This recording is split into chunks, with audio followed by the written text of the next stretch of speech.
السلام علیکم دوستو.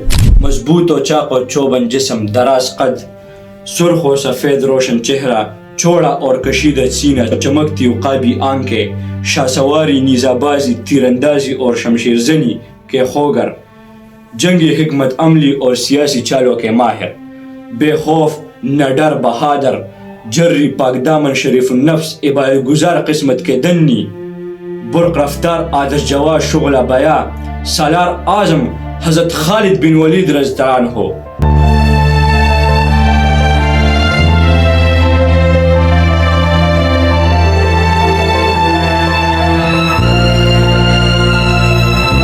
آپ رضی اللہ عنہ کا نام خالد اور کنیت ابو سلیمان تھی، جبکہ لقب سیف اللہ، اللہ کا تلوار.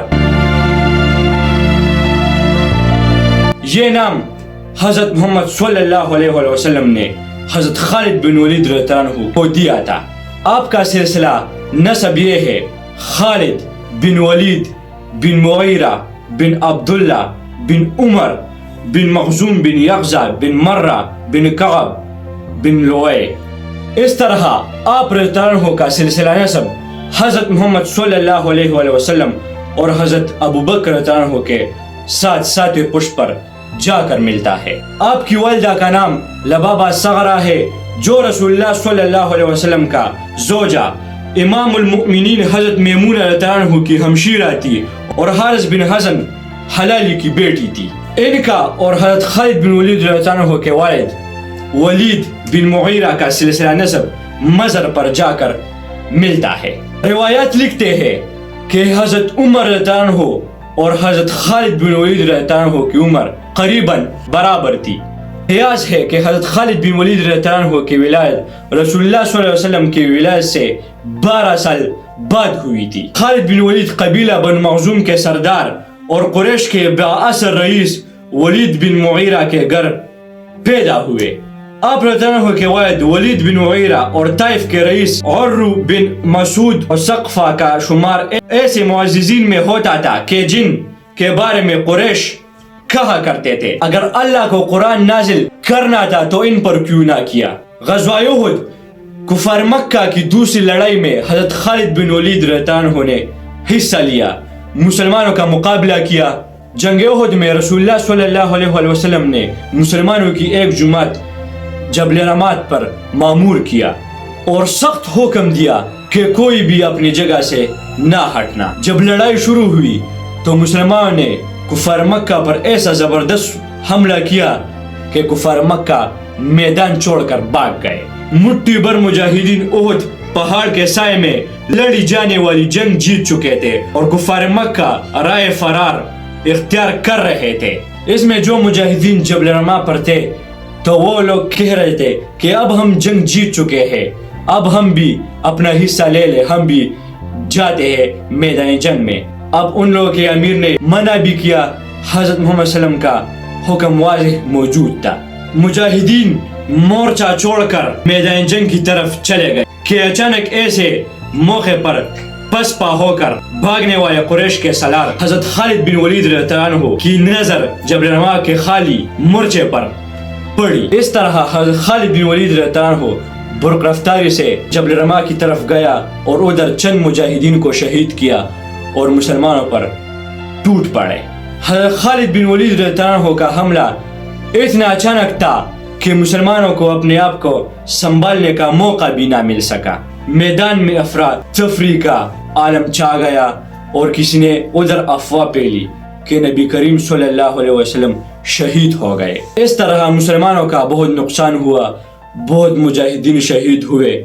ابو اسلام ابن ہشام روایت کرتے ہیں کہ میں نے حضرت خالد بن ولید رضی اللہ عنہ کو کہتے سنا ہے کہ اسلام قبول کرنے سے پہلے میں تقریباً ہر مارکے میں حضرت محمد صلی اللہ علیہ وسلم کے سامنے نئے عزم اور ولولے کے ساتھ آتا اور ہر مرتبہ کچھ اس طرح میرے دل پر آپ صلی اللہ علیہ وسلم کا رعب طاری ہوتا اور میرے حوصلے پس ہو جاتے اور مجھے ایسا محسوس ہوتا ہے کہ حضرت محمد صلی اللہ علیہ وسلم کے ساتھ کوئی غیبی مدد ہے. پس مجھے یقین ہو گیا کہ یہ لوگ پوری دنیا پر غالب آنے والے ہیں. حضرت خالد بن ولید رضی اللہ عنہ اپنے قبول اسلام کا واقعہ کہتے ہوئے غزوہ خندق کے بعد ایک دن مجھے اپنے بھائی کا خط ملا جس میں انہوں نے لکھا کہ اے میرے بھائی، رسول اللہ صلی اللہ علیہ وسلم نے مجھ سے دریافت کیا کہ خالد کہاں ہے۔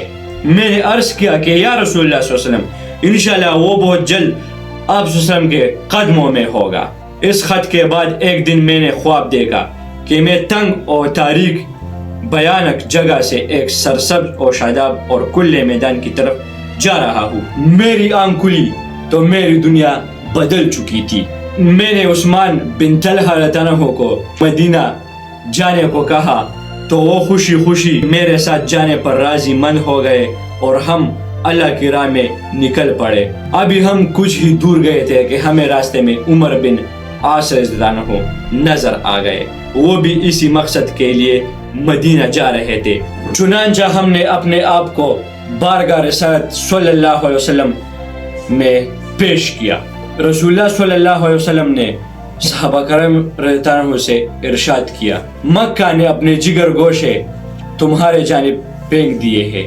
میرے اسلام قبول کرنے سے حضرت محمد صلی اللہ علیہ وسلم نے ارشاد فرمایا کہ اے خالد، مجھے یقین تھا کہ تم ایک نہ ایک دن ضرور مسلمان ہو جاؤ گے۔ کاتب وہی دنیا حضرت خالد بن ولید عنہ کو ایک نامور سالار اور فاتح کے طور پر جانتے ہیں، اور کم ہی لوگوں کو علم ہے کہ حضرت محمد صلی اللہ علیہ وسلم نے حضرت خالد بن ولید عنہ کو کاتب وحی کا منصب بھی فائز فرمایا تھا۔ مارکہ موتا رسول اللہ صلی اللہ علیہ وسلم کا حیات مبارکہ میں سب سے خونریز مارکہ 67 ہجری شام کے علاقے موجودہ اردن بلقا کے قریب موتا نامی بستی میں پیش آیا، جس میں حضرت خالد بن ولید رضی اللہ عنہ مسلمان ہونے کے بعد پہلی مرتبہ ایک سپاہی کی حیثیت سے شریک ہوئے۔ نبی کریم صلی اللہ علیہ وسلم نے ایک صحابی حارث بن عمیر رضی اللہ عنہ کو ایک خط دے کر حاکم بصرہ کے پاس روانہ کیا، لیکن انہیں قیصر روم کے گورنر شرجیل بن عمر غسانی نے گرفتار کیا اور شہید کیا۔ حضرت محمد صلی اللہ علیہ وسلم نے اسلام کے سفیر کی شہادت کا بدلہ لینے کے لیے حضرت زین بن حارثہ رضی اللہ عنہ کے قیادت میں 3000 کا لشکر تیار کیا اور تاکید فرمائی کہ زید رضی اللہ عنہ شہید ہو جائے تو جعفر رضی اللہ عنہ بن ابی طالب کو سپہ سالار بنا لے، اگر وہ بھی شہید ہو جائے تو عبداللہ بن رواحہ کو امیر بنا لے، اور اگر وہ بھی شہید ہو گئے تو مسلمان اپنے آپ میں کسی کو امیر بنا لے۔ اسلامی لشکر موتا پہنچا تو شاروم ہرقل 1,00,000 جنگجوؤں کے ساتھ مسلمانوں کا انتظار کر رہا تھا۔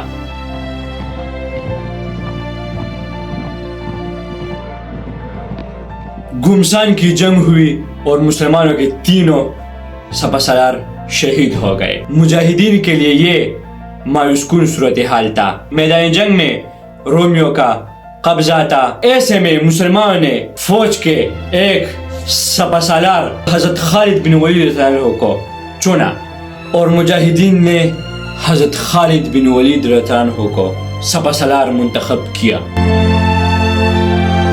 اس طرح حضرت خالد بن ولید رضی اللہ عنہ نے رومیوں پر ایک زبردست اور پرجوش وار کیا۔ رومی اس اچانک اور بھرپور حملے کے لیے بالکل تیار نہیں تھے، چنانچہ رومیوں کا شکست ان کا مقدر بن گئی۔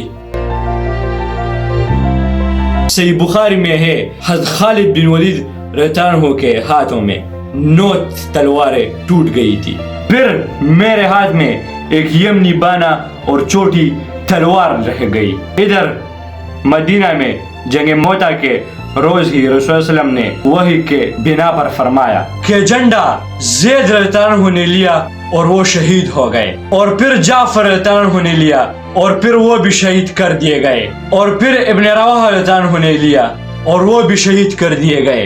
اس دوران رسول اللہ صلی اللہ علیہ وسلم کی آنکھیں اشک بار تھی، یہاں تک کہ علم میں اللہ کی تلواروں میں سے ایک تلوار نے لے لیا اور ایسی جنگ لڑی کہ اللہ تعالیٰ نے ان پر فتح عطا فرمایا۔ اسی موقع پر حضرت خالد بن ولید رضی اللہ عنہ کو سیف اللہ لقب ملا۔ جزاک اللہ۔